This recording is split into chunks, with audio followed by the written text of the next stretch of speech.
Isang lalaki sa probinsya ng Quirino, arestado sa buy-bust operation. Naritong news scoop ni Ronald Domingo. Sa patuloy na kampanya laban sa illegal na druga, matagumpay na isinagawa ang isang buy-bust operation sa Barangay Divisoria Norte, Madela, Quirino Province. Naaresto sa operasyon ang suspek na kinilalang si alias Larry, residente ng Barangay Panag, San Agustin, Isabela.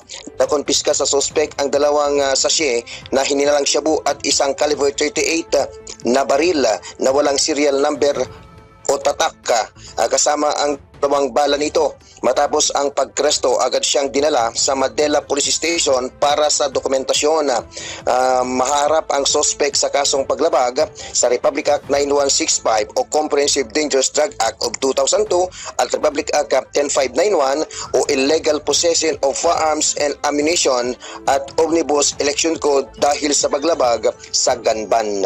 Ito ang Ronda Patrol, Ronald Idol Domingo, nag-uulat para simpilang may tudong lakas, DWIC, nagbabalita ng tama, naglilingkod.